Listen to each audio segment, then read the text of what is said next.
Hello guys, let's continue our Blend 75 series and next problem from dynamic programming is combination sum.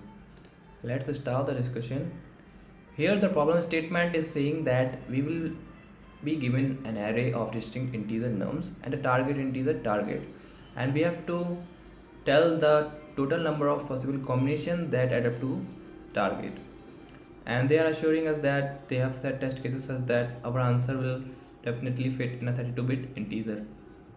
Alright, here in this example 1, if you notice the combination number 2 and combination number 3, you will find out that they are made up of same values, that is 2 times 1 and 1 times 2, and here also 2 times 1 and 1 times 2, but they are counted twice because in combination order matters. Hence we will be counting them thrice, for one combination for this, one combination for this, one combination for this, and these three combination are made up of same values. All right, so we understood here order is mattering. Now let me explain you with this example 1. If we are having this nums vector as 1 2 3 and target as 4, for ourselves, if we try to make all possible combinations, how many combinations we'll get? If we are using this 1 4 times, then we'll end up as 4, we'll get the target. If we are using 1 time 2 and 2 times 1, then also we'll get 4, and now we can rearrange them for getting another combination. We can put 2 in the starting, then 2 ones, and we can put 2 in the middle. In this way we'll get 2 more combination. And one more thing we can do, we can use 2 times and we'll get 4, then 3 1, and by rearranging we'll get 1 3. So here there are total 7 number of combinations we'll get from this array, and target as 4. Now you must have understood the problem statement, how we have to, what we have to do here. Now let us understand the approach, how we are going to approach this. As it is a dynamic programming problem, we'll first understand the top-down approach, that is recursive approach. Here let me take the same example where target is 4 and nums array is 1 2 3. Now what we are going to do in recursive calls, we will make a recursive call for each value in the given array. For value, we will start from value 1 and we will keep on calling till this target is greater than the values. Then only we can make, if it becomes smaller, then we cannot make further calls. Now if I am making the call for 1, I'll get 3 as my next target, because I have used 1 and my target got reduced to 3. Now again 1, it will become 2, again 1 call for 1 value, it will become 1, then at the end it will become 0, and here 0 will be the base case. When we have target as 0, we have one way of making it by not taking anything. So when we reach the base case, we will return 1 here. Now from this call, can we make other calls? No, we can do that because 2 and 3 are larger than the current target. So we are going to return from here, and it will return 1 to the previous call. Now from here, can we make further calls for further values? Yes, we can surely do that. Now suppose if we make call to 2, we will hit the base case, and from base case I'm going to return 1, and this one I'm going to add up in my answer. Now my answer will become this one plus this one, that is 2, and I will return this 2 to its previous call. Now here I can make two calls for 2 and 3, and now you can see I will get here 1 and 0, and here overlapping subproblems are present as I am seeing this subproblem as 1 2 times, and here from here also I will be reaching base case and I will be returning 1 and 1. From here also by 3 call I will be getting 1. Now it is returning 2, it is returning 1 1. The total answer when the target is 3, it will be 4. So it is going to return 4 to the initial call. Now with 4, can we make other calls for the other values in the array? Yes, we can do that. For if we are making for 2, we'll get 2 again. We are seeing the overlapping subproblem. From here also we can make call for value 1, we'll hit the base case. We can make call for value 2, we'll hit the base case, and we cannot make any call for value 3 as the target is smaller than 3, and it is going to return us 1 1, and they will sum up to 2 and they will return 2. Can we make one more call for value 3? Yes, we can do that. So after 3 1, and from 1 base case 0, it will return 1 1. Finally, how much combinations we have received? 4 from here, 4 from here, 2 from here, and 1 from here. So finally we are getting how many? 7 combinations.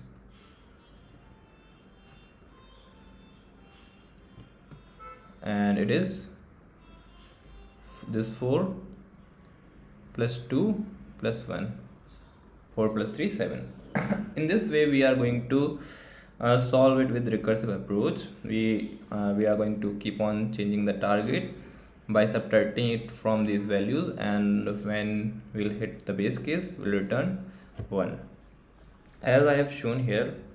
Let me code it in the same way, and you have already seen that we can apply DP here as overlapping subproblems are there to make it more efficient. We'll start with the DP vector int DP, and here we'll keep size as target plus 1 because we want target as a index in our DP, so we have taken its size as plus 1, so we will get the target value as index in our DP, and initially I will set all the values to -1. Then I am going to make call to the recursive function, which will be the main function solving this problem, and I will pass my vector, then target and DP. Now let me complete this solve function. It is going to return integer, then solve, then vector int nums, target, vector int by reference DP. First we will write the base case, and base case will be if target becomes 0, then we will return 1. There is one combination for making target 0 by taking nothing. Now the for loop for iterating over the given array nums.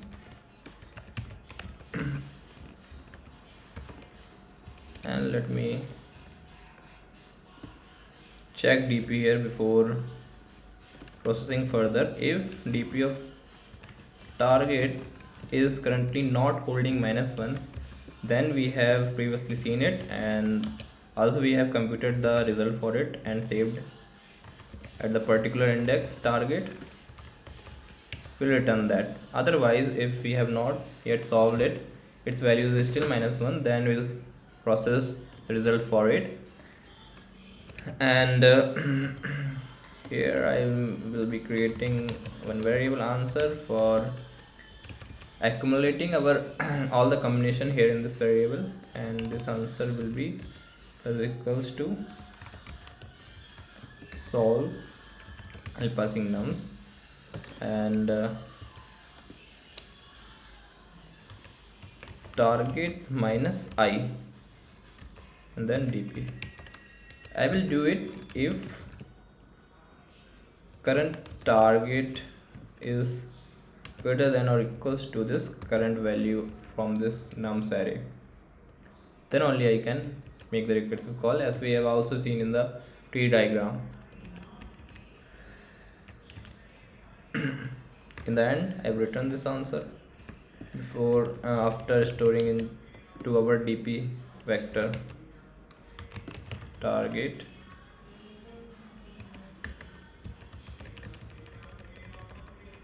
is equals to answer. That's it. Let's try to run it. This is the way with which we have drawn the tree diagram. Yes, it is working fine. Let me try to submit it, and I hope that it should be submitted, as we have already included dp and made it efficient. Yes, it got accepted. Now let's talk about its time complexity. So here time complexity will be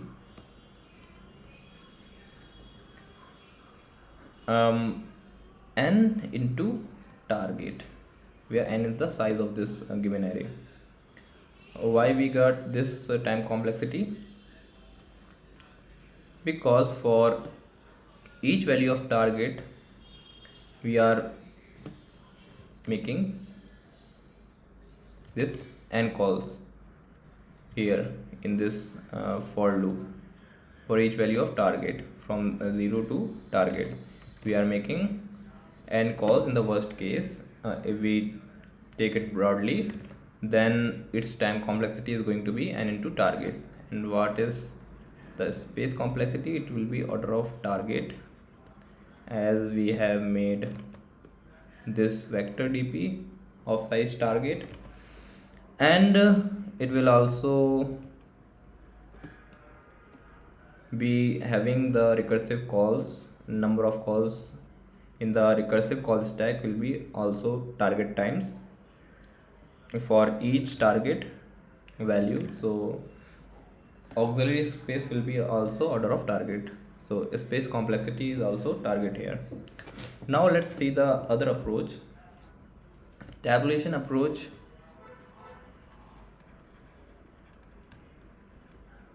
It is also called bottom up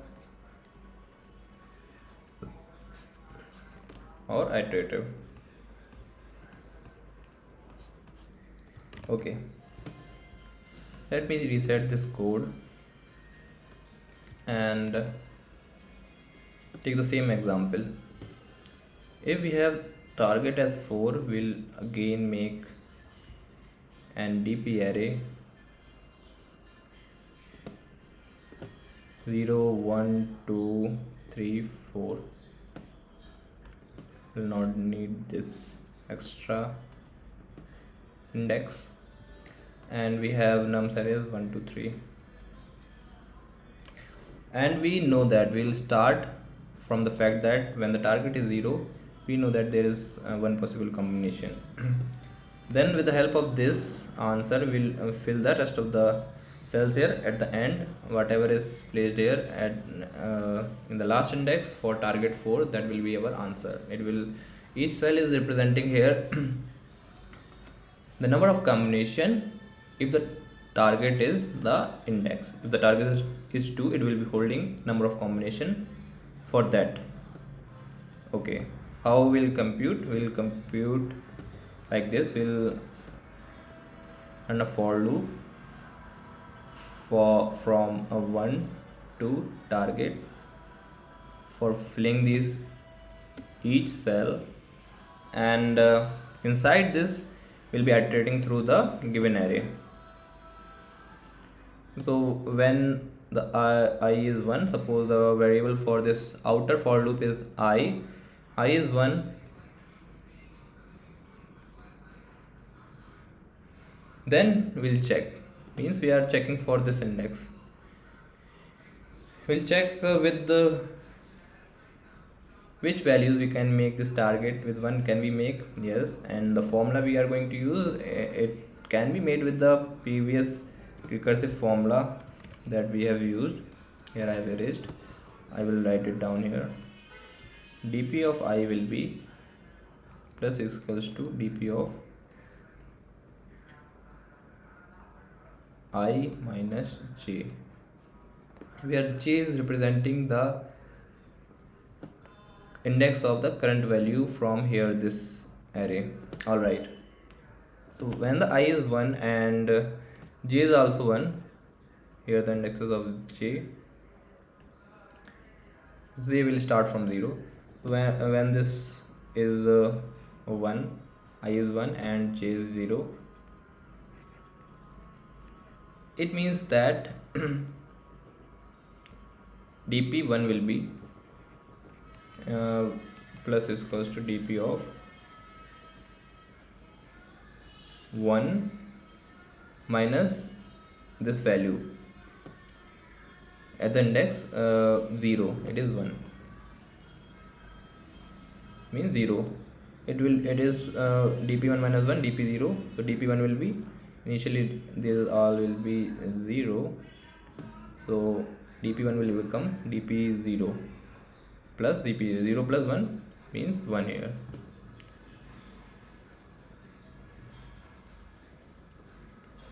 One like this. When this I will come 2 and j is 0, then again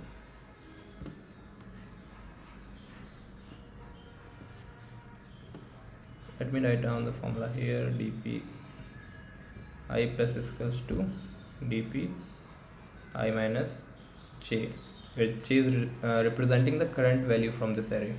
Alright, when the dp I is 2, then dp2 will be plus is equals to dp of 2 minus 0 initially,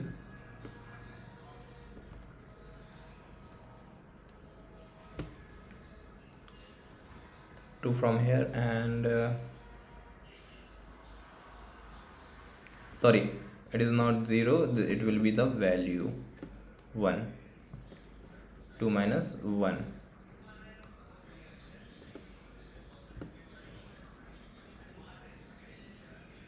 dp of 2 will be dp of 2, that is 0 plus dp of 2 minus 1, 1 means 1, it will be 1.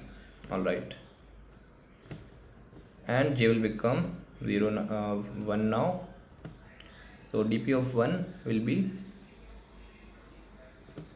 j, and at index 1 value is 2. So let me write down directly values, it is causing confusion, so it will become 2. dp of 2 will be in the next iteration it will be 2 minus 2. Currently it is 1 plus 2 minus 2 0, it will become 2. And when this j will attain value 3, target is 2, it is larger than that, will not proceed further, so this loop will end, and again we will increase the value of I, it will become 3. Now j will again take values starting from 1. For dp of 3 it will be equals to dp of I minus j, means 3 minus 1 that is 0 plus 3 minus 1 dp of 2, that is 2. So currently it will become 2. For the next iteration, when j will become this 2, it will be equals to this 2 plus dp of 3 minus 2, that is dp of 1. It is containing 1, means 2 plus 1 is equals to 3. It will become 3. Can we make call when j is 3? Yes, we can do that. dp of 3 again will be 3 plus dp of 3 minus this 3, 0, 3 plus dp of 0, 1, that is 4. It will become 4. When the target is 4, we will have 4 different combination. When the target is 2, we will have 2 different combination. When the target is 1, we will have 1 combination. Each cell is representing this. Now for 4, when I will become 4, from the upper loop, j will be assuming value starting from 1. Now dp of 4 will be plus equals to dp of 4 minus 1, that is 3. 0 plus 4, 4, it will become 4. Then after that 4 plus dp of 4 minus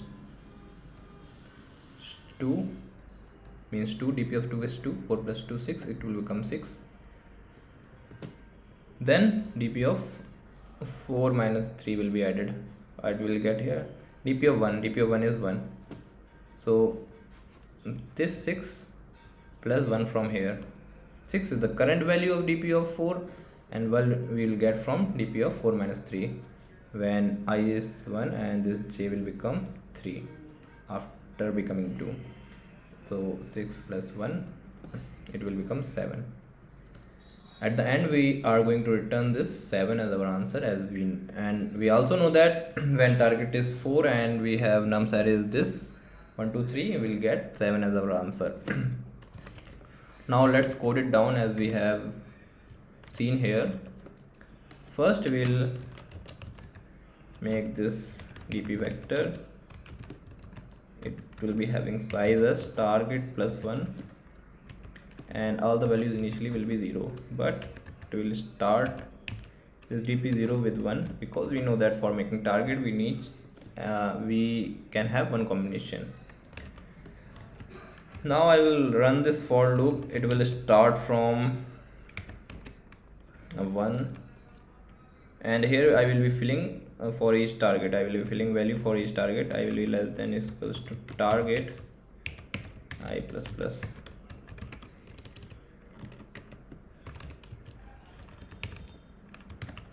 Filling combinations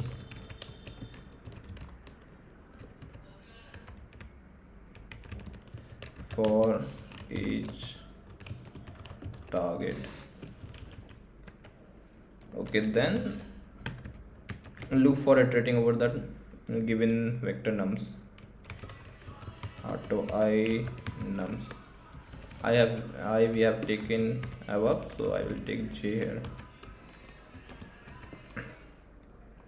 and we know that dp of I will be plus equals to dp of I minus j, like this, and in the end we will simply return dp of target,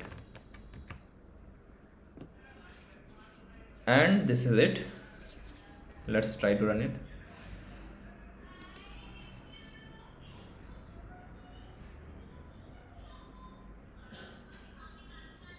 Some error what we have done.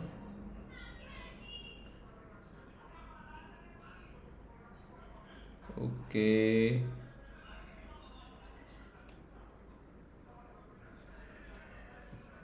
from 1 till target, and nums here dp of I will be equals to, yes, we have not placed the check condition here, which will be when I is greater than is equals to current value of j. Now it will work. Again,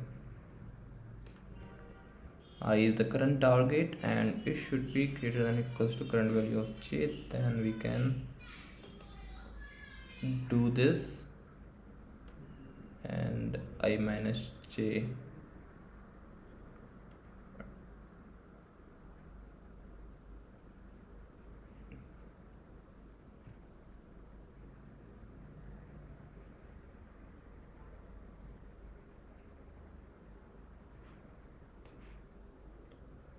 Overflow, okay. So this is because we have used int here, and I think somehow it is not the answer is not getting in this integer. Let's try with unsigned int. They have told us that answer should fit in integer, but it is not, it is overflowing. Let's try with this unsigned int.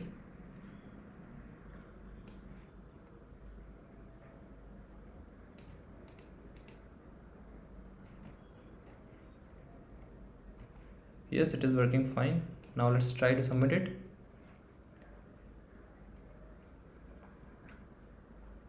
Yes, it got accepted. So here integer is not working, it is overflowing, the answer is overflowing for some test case. So I have used unsigned integer here, which is having larger range than simple integer.